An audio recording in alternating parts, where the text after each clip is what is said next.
Did you ever go through something that was so hard that you said, oh my God, it broke my spirit? It didn't break your spirit because your spirit can't be broken. What it did was break the vessel. And that is what this new moon energy is about, breaking free from something that contains you.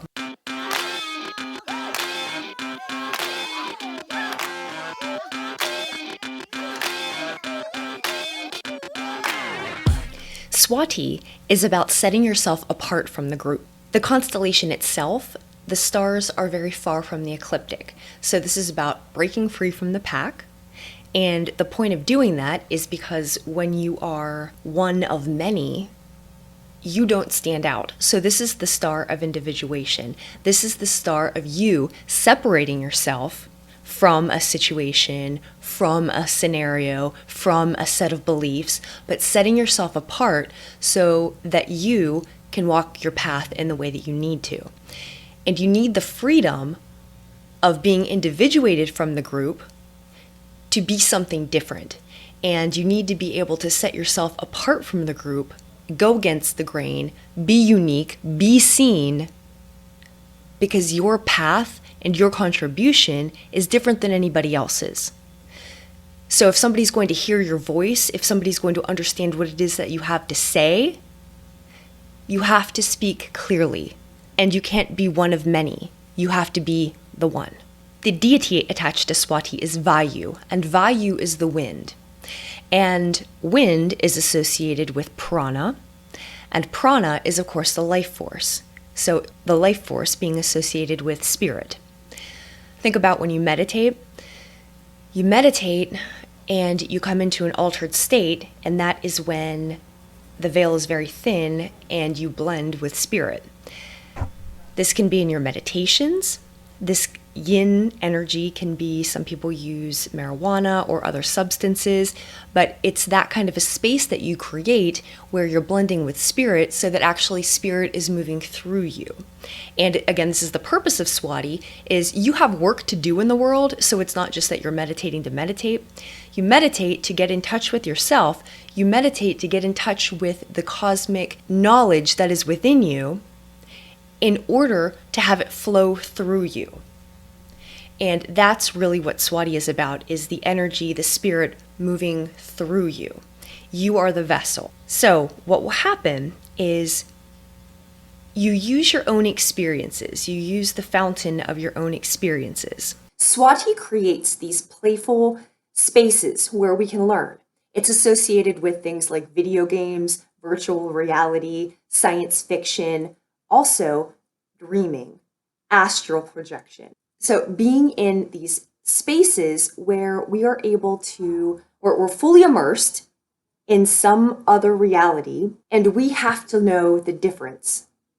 So we have to know, we have to be individuated from that alternate reality. And while it's interesting to talk about in a really hypothetical sense like this, in kind of an esoteric sense, the truth, the actual reality of it is that in our waking lives, we are also immersed in this illusion.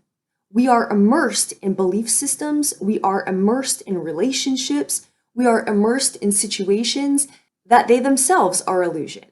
And Swati teaches through loss. So while it creates this nice, playful place for you to grow and learn, the ultimate lesson is that it is not you, the person, who is making anything happen. The reason anything happens is because you align with spirit and spirit flows through you, and then it happens. But the key is your alignment with spirit, thus the prana, thus the creation of the space. Some people think it is not a good idea at all to immerse themselves in the material world or to be part of the material world, but that's the only way that you learn. If you are never around people who lie to you, you don't understand what lying is, thus you don't really understand what truth is. If you are in situations where your resolve is not tested, how do you know you have any resolve? If you are in situations where your values are tested, how do you know what your values are? So Swati is about you being an individual and stepping away from group values to recognize your own value. The new moon is a very watery affair. It is going to be very, very emotional. The chart dominants are Pluto, Neptune, and Mars. So you have Neptune, the planet of dreams, entertainment, illusion, the dissolving of barriers, so you're not actually sure what's what. Then you have Mars, the planet of action, the planet of the soldier, the planet of initiation. And you have Pluto, think Hades, the underworld, going through hell, the planet of transformation, the planet of difficulty, the planet of secrets, the planet of things that aren't seen. So you have illusion being cast. Then you have the reality of you've seen the illusion, what are you going to do with it now? And then you have the transformation, the change that occurs, because we never, after we go through hell, we don't emerge the same person. So you have this transformation. So at this point, you have an element of control, but Pluto also takes control away from you. We're coming up on eclipse season, so this is an opportunity for you to still be in control, because when the eclipses come in, things come out, and you have no element of control. It just happens. So preceding eclipses, the universe gives you a lot of opportunity to handle things on your own. Otherwise, the universe will just take care of it for you and align you on your path. Something that works a lot like an eclipse is Uranus, which we have here. You have of the sun and moon, and then you have an opposition with Uranus. What's going to happen is moon is in Swati, sun is in Swati.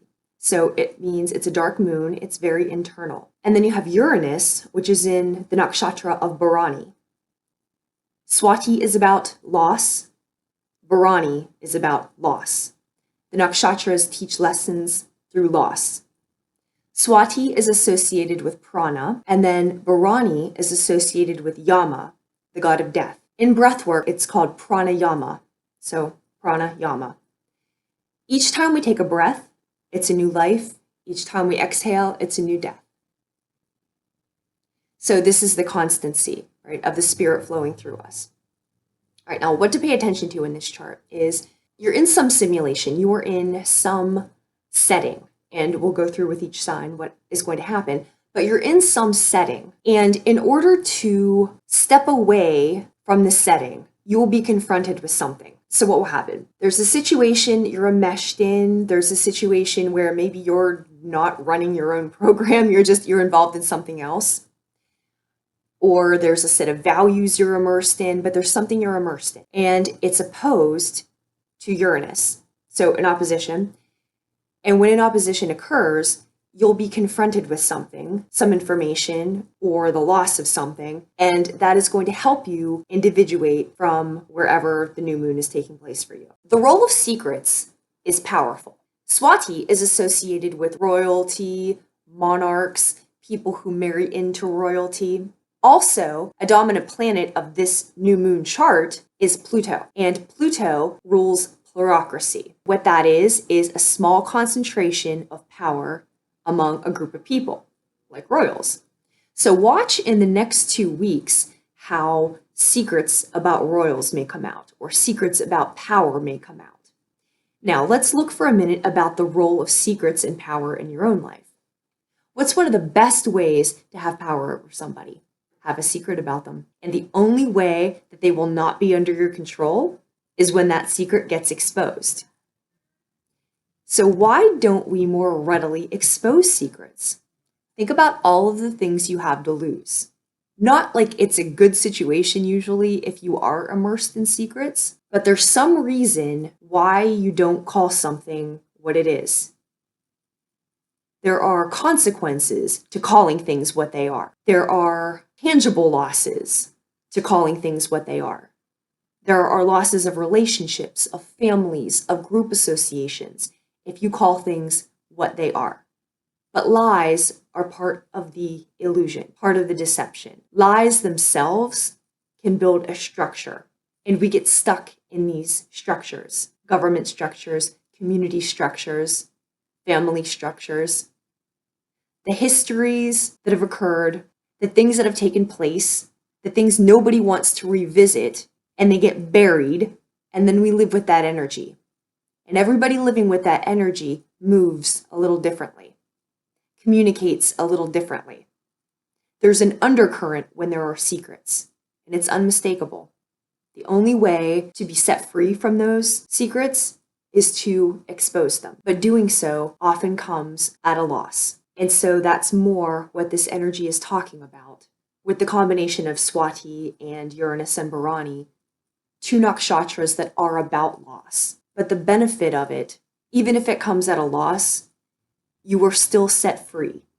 Because by exposing a lie, by seeing something that exposes the delusion, then you can be set free from it.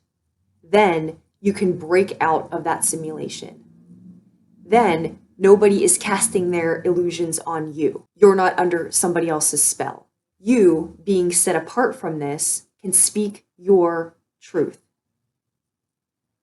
You can be what you are supposed to be, but you will never be that if you live in a system of secrets. Taurus, this new moon energy is taking place in your 6th house. And the 6th house is your daily routines. It is how you run through your energy in a day, what you do with your time. And although 6th house is the house of slavery, it's the house of your coworkers, it's the house of your schedule, it's the house of mundane tasks, it is also the house that presents you the greatest amount of growth. And here's why. Because of the magic that happens, because of the spiritual expressions that occur in your life, they occur in the small details of your life. So the 6th house opens up a lot. Now, what you're going to be paying attention to is when you're going about your daily routines, when you are going about your life in the way that you think you should be going about your life, then you begin thinking about what it is you're actually bringing into this world. What is it that you are really doing with your time here? And again, when it comes to this Swati energy, what secrets, what attachments, what expectations, which of these things do you have? Which value systems, which belief systems, which relationships, like which of these do you have that is creating some kind of prison? And by that I mean, you would do things a certain way, and you're going to come to realize you're not doing things how you think they're the best way to do it. Like if you were free from something, you would understand that this is the way. So across the way is the 12th house. 12th house is your subconscious, your spirituality, the place of retreat, of dreams. So something may happen, say like in meditation or in your quiet time or when you're just being by yourself. Something is going to just come up in the Uranus style. Something's going to come up and you're going to realize how you have been limiting yourself through your daily routines, through your daily habits. And when you come to understand what that is, you're going to do your days differently now. Now, what can happen is something may come to you in a dream. Something may come to you in meditation. The Swati energy is about these altered spaces. It's about learning in these other places.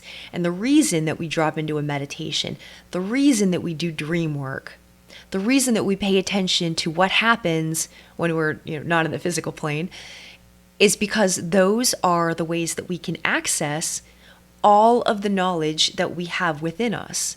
And the 12th house represents all of that. The 12th house is the house of Pisces. It is the cosmic ocean. So through time alone, through your meditations, through your dreaming, through maybe it's a long drive, but something, you are going to, in your solitude, in a space that is where you concentrate and where you can access your thoughts, you are going to come to realize how what you're doing in the day is not going to yield you the result that you want. You have in mind something for your life. That's why you do the things you do. You are Taurus. You don't do things by accident. You do things because you have an end in mind. So all of the details, especially in the 6th house, This is how you set up your day. And if you are going to succeed, as Taurus wants to do, you set things up in a certain way because you want to succeed. So you don't do things by accident. You don't go with no schedule because at the end of the day, something may happen. No. You set everything up because you have a plan, because you make a plan, because there's something that you want, and the only way to get it is to be structured about it. So you make it a point to go about getting what you want, and you work hard to get what you want because you like stuff and you like things, so you work for them. So when it comes to your daily habits and how you run through your energy in a day, and are you exhausted, and are your workout routines what they should be, and is your work life depleting you? Is it holding you back?